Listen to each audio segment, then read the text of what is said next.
Sometimes my job's really weird. This is an example of that. I cannot believe I'm going to say this, but there is in fact a slim chance that Grand Theft Auto 5 might save Palworld. But here's the actual story, right? When September 18th, 2024 hit, Nintendo and the Pokemon Company dropped a legal bomb on the Palworld developer Pocketpair, basically patent infringement on game mechanics. That happened, but Pocketpair then went and did something gutsy. Before any of it hit court, they decided, right, this is clearly David versus Goliath, we need to go public with a statement. Here is the statement that they put out. It is truly unfortunate that we will be forced to allocate significant time to matters unrelated to the game development due to this lawsuit. However, we will do our utmost for our fans and to ensure that indie game developers are not hindered or discouraged from pursuing their creative ideas. And when it all went down, the timing was fascinating. Pocketpair were actually prepping Palworld's PS5 launch, and Tokyo Game Show was right around the corner. It seemed the perfect time to drop things. The perfect moment, of course, then, for Nintendo to throw in a lawsuit and create chaos everywhere. But it was not enough to stop a crazy successful month for the company, because rather than the expected PS5 reveal at Tokyo Game Show, they shadow dropped it during the PlayStation State of Play presentation. Japan got the game a few days earlier in October, and according to PlayStation's Japan blog, it actually jumped to the top of the downloads. It beat the likes of Dragon Ball Sparking Zero and Metaphor ReFantazio, which is impressive. Their numbers are massive, especially in Japan. Now, we've been in a holding pattern ever since. We've been waiting for something to happen, and that is what brings us to today's developments. It's wild, so get ready and sit down. Pocketpair have revealed that Nintendo filed 3 patents in 2024. Of course, that's after Palworld released, and these patents are all focusing on one specific thing. It's pretty crazy, right? Throwing a ball at a creature to catch it. No battle required, just throw and catch. Now, you might think, how can they patent something after Palworld came out with the mechanic? Well, the problem is, Pokemon Legends Arceus. Nintendo had this mechanic in the wild for nearly 2 years before Palworld came out, and in legal terms, you actually don't need to file your patent first. Nintendo just need to prove that they did it first. And these 3 are not the entire arsenal. A patent expert writing for GameIndustry.biz spotted 28 different patents where Nintendo were alleging infringement. And it's frustrating stuff like running about, transporting your character on a monster. But they're only using these 3, and the reason why is simple. Nintendo want to play it smart. These are the ones where they think they can prove that Palworld copied the specific mechanical implementation from Arceus. Now, they've actually found that movement with the US Patent Office is really slow. It actually may not happen over there, but obviously Japan is where both companies are. It's their home turf. Okay, these 3 patents then are Nintendo's weapon. Now for their objective. Let's get into the numbers, because the Nintendo lawsuit against Palworld is not all that it seems. Now, the initial ask is 5 million yen each for the patents from Pocketpair, payable to Nintendo and the Pokemon Company, which is a grand total of 65,000 USD. That's an absolutely tiny amount of money, especially compared to another Nintendo victim, Colipol, where basically they ended with a settlement that was worth 30 million and then ongoing licensing fees. Absolutely brutal, which fits. Nintendo's legal team, especially in their home turf, are basically renowned absolute legal assassins. They tend to win all the time. Now, that 65 grand is obviously just an opening move in what is obviously a sort of lawfare thing, right? It's corporate chess.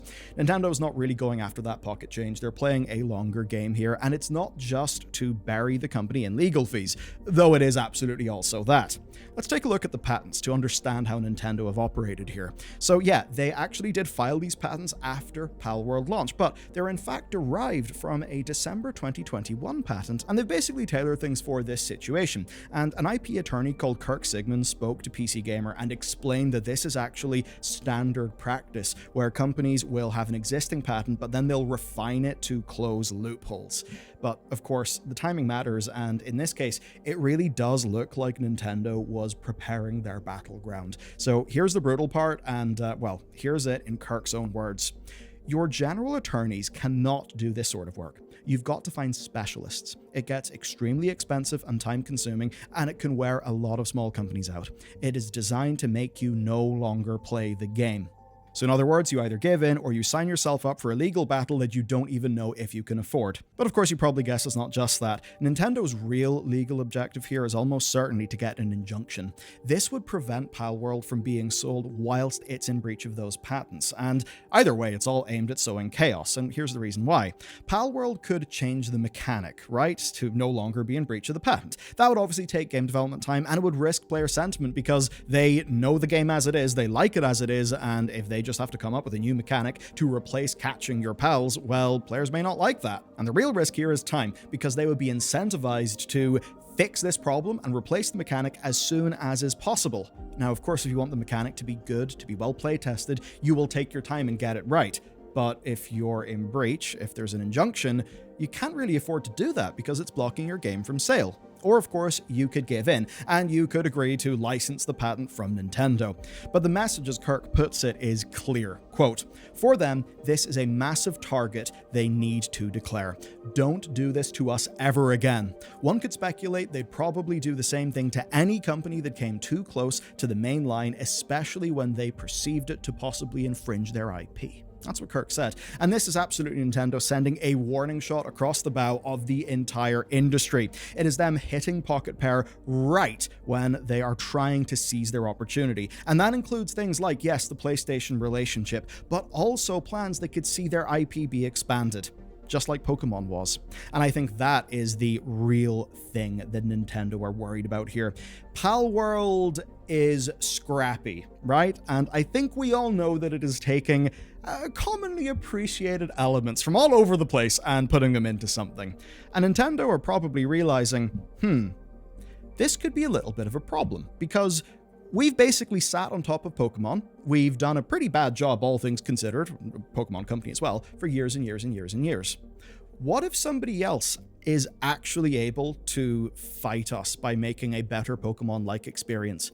I think that is why Nintendo are trying to do what they do. But I did say there's more than that, and I mentioned Grand Theft Auto.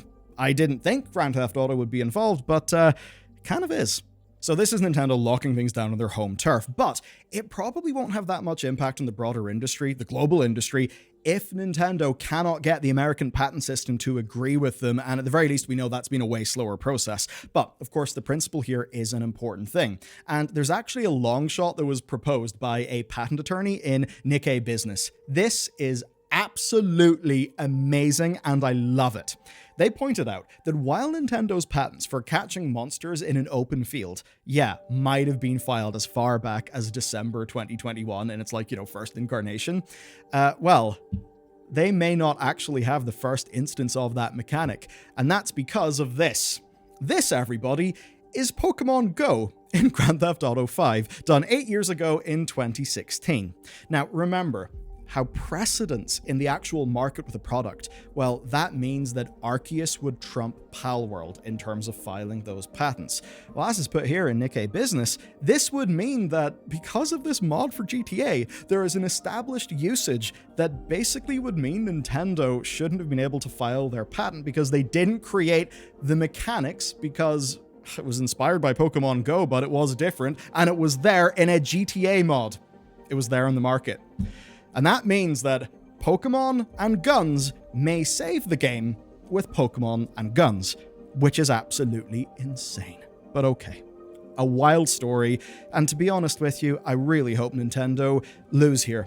Patenting game mechanics is risky business, and one of the worst examples we saw of that was the Lord of the Rings, Shadow of Mordor, and Shadow of War series. They're pretty good games, the second one quite a bit less because they tried to ruin that with monetization, but the amazing thing was the Nemesis system. The problem is, the Nemesis system was patented such that if you do something with a Nemesis system-like thing, and look, if it's an indie, sure, they'll probably not notice, but maybe if it gets noticed enough, Warner Brothers games will just be able to take you to court. And I don't think any of us can really, afford to battle with Warner Brothers as bloody lawyers. Yeah, this stuff sucks. Good luck to them. That's it for this video, and for more news, check this one out next.